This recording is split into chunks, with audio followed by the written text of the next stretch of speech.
Hello, hello, fierce friend. I'm here today with you guys to introduce you to one of our fierce friends who is also Get It Off, Keep It Up student.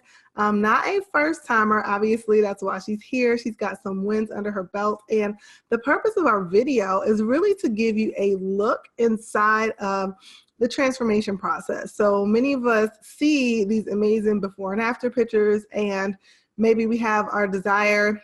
We have something in mind that we want to achieve that looks more like the after, and we have no idea really what happens in between those before and after pictures. So this video is really or this interview is to give you a peek inside of what that looks like, what that feels like, and specifically if we were to be in a coaching relationship, to help you go from that before to after, what that may actually be like. So hello, Joelle. Thank you for being here today. Hello, how are you? I'm great. So you guys, Joelle is, I don't know if I said it already, but Joelle's a Get It Off, Keep It Off student, and she is rocking it. Joelle, before we get into like why you even did Get It Off, Keep It Off, etc., just tell our fierce friends who you are for those who don't already know.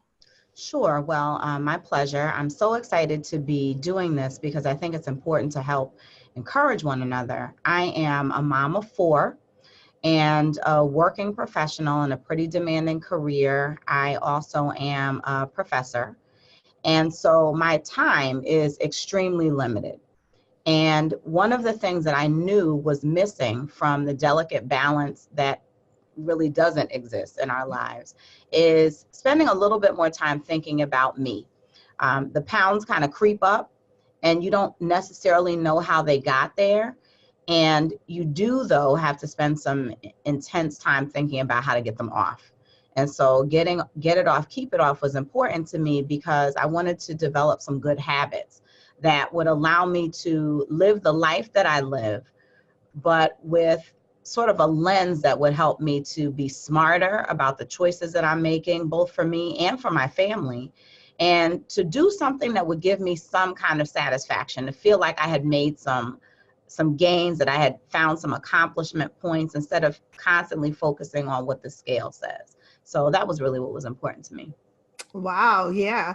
So, yeah, she's reading my notes, y'all. She skipped ahead to my first question, but I was going to ask you, so like, how is it that you came to sign up for Get It Off, Keep It Off? But like, you have already hit all the high points on that one, which is really just, I like what you said though about what was missing from the delicate balance was some time focusing on you. And I think pretty much all of our fierce friends probably can relate to that, especially because we are, whether or not we have kids, most of us are in some type of relationship with someone, right? In our community, professor, active, in church possibly. So a lot of times what does get left behind is us. I also like that you said that you were looking for kind of a lens. You weren't necessarily looking for a diet, but you were just looking for a lens, filters, guidelines. So how did participating in Get It Off, Keep It Off help you as far as giving you a lens or guidelines and helping you establish those habits that would actually produce gains? Definitely. I think, first of all, there was language in the initial marketing that spoke directly to me.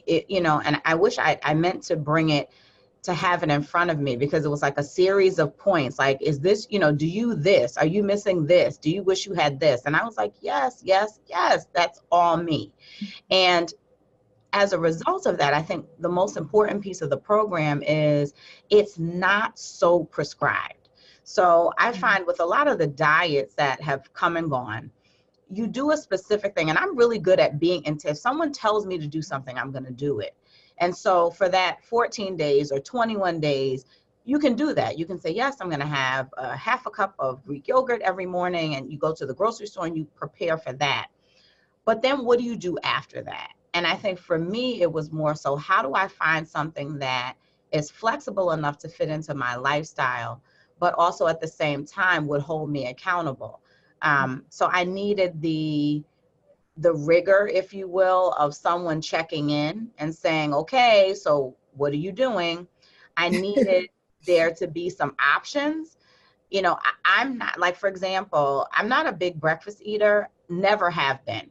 most of the foods that people traditionally eat for breakfast, I don't like. I don't like scrambled eggs. I don't like oatmeal. I don't like grits. I mean, there's so many things that oftentimes in diets, it's eat two eggs and this and that. And it would always be for me like, well, I'm not going to do that. So then you get discouraged. Like, okay, well, I can't do that. I don't like any of these things. So this is not going to work. Forget it. And then you just go all the way left, really to the other extreme. So what I liked was that there were helpful suggestions around the kinds of things that we should be having in groups, like proteins. You need to have this many servings of proteins, this many servings of veggies. However you make that work for you, knock it out. And that was helpful to me because it gave me choices that allow me to really fit the program into my life, which I think because of all of the different competing priorities was critically important. Yeah. Yeah. And two, you make great points there, Joelle, because we all have these competing priorities, right? So fitness, health, eating healthy. It's a priority. We know it's important, but it's for most of us just not the priority, right? So it has to be able to fit so that it doesn't fight your life, so to speak. Right. Now, for a lot of our fierce friends that are listening, and I know for me back in the day, that concept can be scary. So can you speak to a little bit, because like you said, I'm great doing what somebody tells me. They tell me exactly what to do, but it doesn't last. So can you speak to how you're able to navigate what some see as a very scary space, having options, and or how having like the community or coaching helped you navigate that? Because that can be so scary for some people. Like, what choices? Okay, this will never work. Yeah, I think you also have to give yourself a break. And, I think we have to learn to do that in our lives in general. But, there've been, I've read devotionals about weight loss and, things that can help you to sort of strengthen and inspire you, even for the little wins. In terms of the choices, I'm sure some people would find that overwhelming. But for me, for example, I do occasionally have lunch out with clients or with colleagues.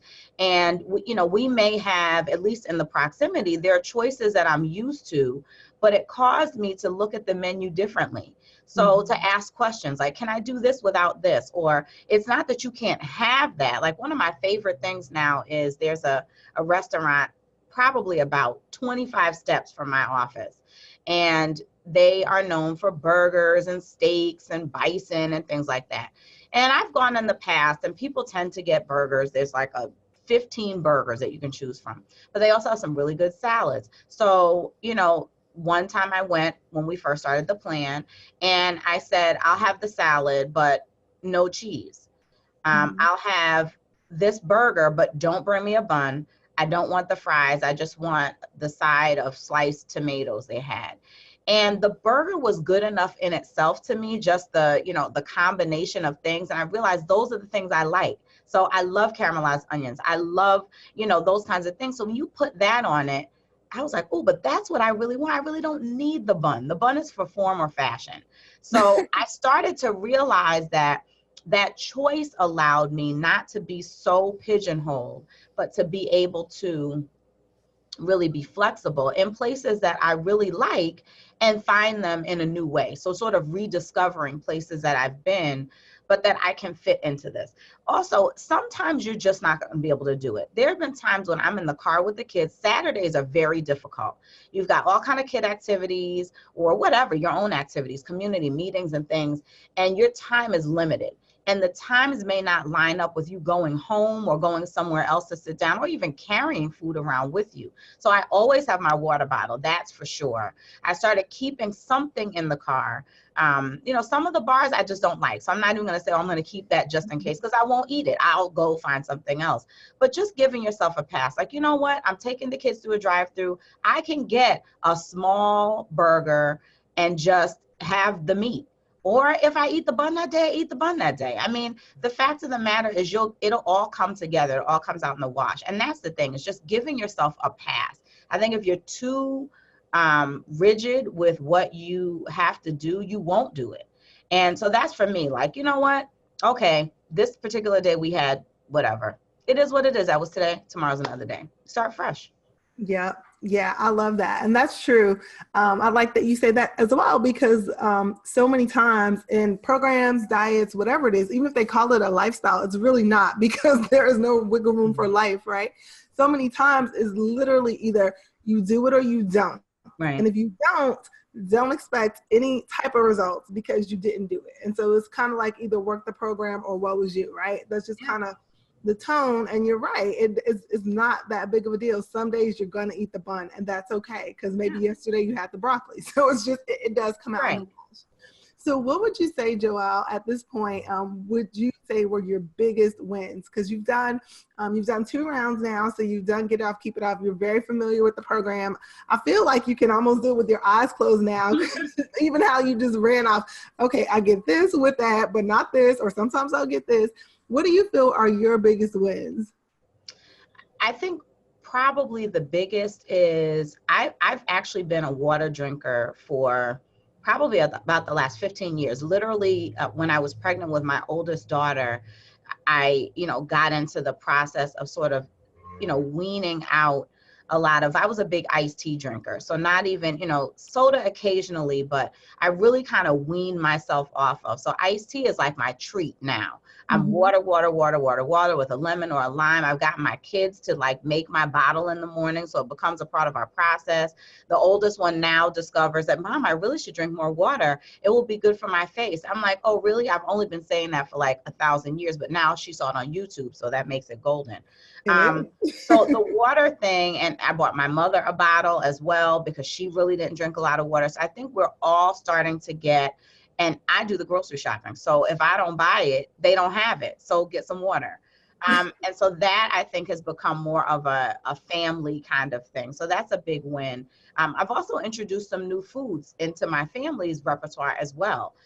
During Lent, for example, we did a meatless Monday. So now some of those things that are more veggie based really fit nicely into Get It Off, Keep It Off. And so we've introduced those throughout the week. While I've been on the program, the family has been on the program without them really realizing it. So that's been great as well. And then just that whole concept of giving yourself a pass. There are some pieces of the program that if you do them all together, the steps, the water, the different intakes of proteins and veggies and what have you, that's the whole concept. But there are going to be some things, like for me, the steps has been really challenging on a daily basis, because the nature of my role doesn't allow me necessarily to get up and walk around as much as I'd like. I do Zumba twice a week, and so I get a lot of steps then. But what I did is I decided I'm going to take the steps all the time. So I take the steps all the time instead of worrying about, okay, I'm never going to get to this step goal, because that was a stressor for me. I was like, I'm never going to do it. I don't even want to tell them that I did it because I didn't do it. It makes me look like I didn't do what I was supposed to do. And that gives me a level of stress. So I was like, okay, you know what? I'm not even going to sweat it. I'm just going to take the steps all the time.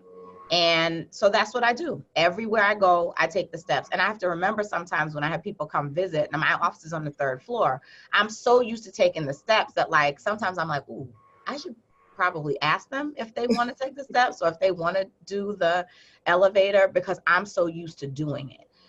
So that's what I do. I just built in something that I can keep consistent with, that jives with. And if I didn't do that in a day, then I know that's the part that I didn't make. I can't account for, I can't make my life be someone else's. I Yeah. don't have a home gym. I have a treadmill. I can't get to it twice a day. I can't go to the gym twice a day and work out hard like some people do. Realistically, that's just not how my life is set up right now. Maybe 5 years from now. Right now, no. So I have to do the best that I can. And I'm proud because I've been able to lose probably about 6 or 7 pounds, which actually is all my doctor said she wanted me to lose. I want to lose more than that. But I'm glad that I've been able to keep that off. And that's the whole, get it off, keep it off. So people have even said, you look, you lost weight. I'm like, really? It doesn't look like to me, but okay, thank you. Because, we're just supposed to say thank you when people compliment you. Right. You're not supposed to argue about You're against not the supposed to, are you just supposed to say thank you very graciously, no matter what it is. So I'm grateful for that. And, I just want to keep it up and continue to make good choices. And some things I look at and I'm like, no, I don't want that because it's just not even worth it. Or I don't need that. And then my favorite, the initial yumminess factor. Listen, if it tastes good to you, get you a couple of bites. If you don't like it, don't eat it. You know, I'm all about not wasting calories. If it's not good, I can use those calories elsewhere. So Yes. those are all the things that for me, you know, make me not feel so stressed about it, make me feel proud about the changes that I've made and that I'll be able to maintain consistently. Wow. So it sounds like to me you found some key things from the program that really are feasible for you to incorporate on an ongoing basis, and you are just like rocking the socks off of those. Yeah. Well, awesome. Well, that's good. Thank you so much for the interview, Joelle, and for your time. And you know what? I will give you one last thing. So, like, if someone's watching this, a fierce friend who is on the fence and who's saying, like, I don't know, like, I've tried stuff before and it never works. I never can stick to it. I don't know if I should really do this. Like, what would you say to that person? That's my real last question. You know, I think it's a fair investment for anybody to try, because think about for all those years, because we've all done it. You joined a gym in the beginning of the year because it was like $1, and then you signed up for automatic deduction, and next thing you know, $35 is coming out of your account every month, and you have not stepped foot in there one time. Before you know it, you spent $100, $200, $300, and you have nothing to show for it.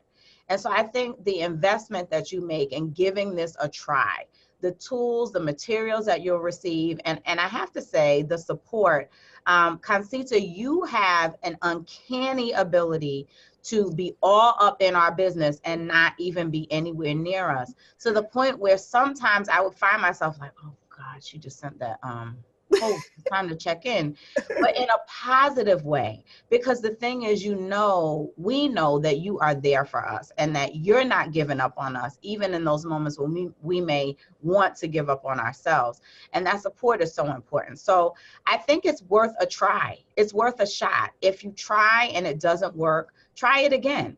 I mean, I think the investment is worth it. Your life is worth it. The ability to add minutes, days, hours to your life is worth it. So try it.